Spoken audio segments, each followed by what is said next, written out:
இந்திய வரலாற்றிலேயே தங்க பிளேட்ல சாப்பிட்ட ஆளு, தங்க பிளேட்ல தங்க தமிழ் சாப்பிட்ட ஆளு தியாகராஜ பாகவதர். வெள்ளக்காரன் கேட்கறான், யுத்தம் நடக்க போகுது, எனக்கு ஒரு உதவி வேணும்னு கேட்டான். தியாகராஜ பாகவதர் நாடகம் போட்டு கொடுத்தாரு, கச்சேரி வச்சு கொடுத்தாரு. யுத்தம் முடிஞ்சது, உனக்கு என்னையா வேணும்னு கேட்டான். எப்பா இந்த நிலத்தை எடுத்துக்கன்னு சொன்னா, எவ்வளவு இருக்கு கேட்டா 250 ஏக்கரான்னா.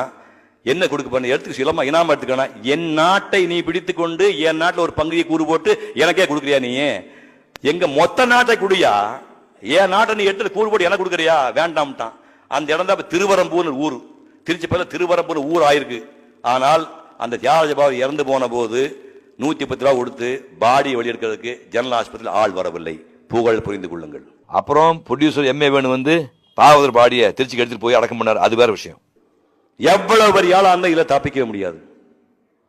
புதுக்கோட்டையில 46 வீடு பியூ சின்னப்பாங்கிற மாபெரும் நடிகர் 46 வீடு வாங்கும்போது புதுக்கோட்டை ராஜா சொன்னாரு, இந்த பாரு இனிமே இந்த சின்னப்பா வந்து இந்த ஏரியாவில் வீடு வாங்க கூடாதுங்கடா, ஊரே வாங்கிட்டு போல சொல்லி உத்தரவு போட்டாரு. யாரு வாங்க கூடாதுன்னு. அவருடைய மனைவி தாம்பரம் பக்கத்திலே புறம்போக்கு இடத்துல 10 அடிக்கு 10 இடம் குடிச்சு போட்டு குடியிருந்தாங்க. எம்ஜிஆருக்கு தகவல் போகுது, தயவு செய்து நான் எம்ஜிஆர் சொல்ல தெரியும், பி சின்னப்பா ஒய்ஃபு இந்த 10 அடிக்கு 10 அடியாவது நான் கரையம் பண்ணிக்கிறேன், ஆஜியம் பண்ணிக்கணும்னு சொன்னாங்க. ஆண்டவுடன் செய்தி எம்ஜிஆருக்கு போய் அந்த உத்தரவு போட கூட அந்த அம்மா செத்து போயிட்டாங்க. இதுதான் மனித வாழ்க்கை. நான் உங்களுக்கு புதுசாக சொல்ல வேண்டாம். விஸ்கோஸ் எவ்வளவு பெரிய கம்பெனி, கற்பனை முடியுமா? விஸ்கோஸ் அண்ணன் சொல்லுங்க. விஸ்கோஸ் எவ்வளவு பெரிய கம்பெனி. வெங்கடசாமி நாயுடு எவ்வளவு பெரிய ஆளு. Varies Venkatasamy Naidu, varies viscose company. தென்னிந்தியாவின் சிசுவிட்டியம் பேர் வாங்க ஆளு எஸ் எஸ் வாசன். சந்திரநகா படத்தை வந்து எடுத்தாரு 1948 எடுத்து 678 பிரிண்ட் எடுத்த உலகத்திலே முதல் படம். ஔவையார் படத்தை வந்து 1948 ஸ்டார்ட் பண்ணி 54 ரிலீஸ் பண்ண 6 வருஷம் ஔவையார் படத்தை எடுத்தாரு. கேபி சுந்தராம்பாளுக்கு 4 லட்சம் ரூபாய் சம்பளம், யாருமே வாங்கிக்க முடியாது.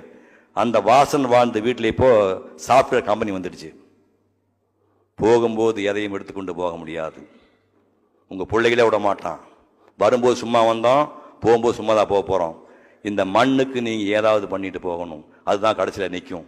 ஒரு புலவஞ்சன் அக்கீரை, ஏதாவது செல்வம் அதிகமாக ஒரு மனிதன் கையிலே சேர்ந்தால் அது எல்லாரும் இந்த மக்களோட பங்கு போட்டுக்க, உனக்கு வச்சுக்க, முளவட்டிக்கு வச்சுக்க, பங்கு போட்டுக்க, இல்லாவிட்டால் அந்த செல்வமே உன்னை அழித்து விடும் ஒரு பாட்டு சொல்றான்.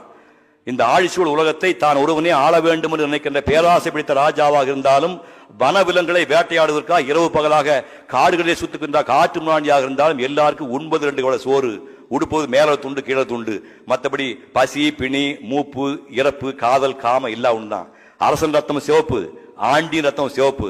அரசன் விரைவிலே துர்நாற்றம் வரும், ஆண்டியின் பேர் துர்நாற்றம் வரும். ஆகவே மனிதா, அளவு கிடந்த பணம் வந்தால் அது உன் சமுதாயத்தோடு பங்கு போட்டு என்று நக்கீரன் 2000 ஆண்டு பாட்டு சொல்லியிருக்கிறான். தென்கடல் வளாகம் பொதுமை இன்றி வெண்குடை நிலத்திய ஒருமை ஓர்க்கும்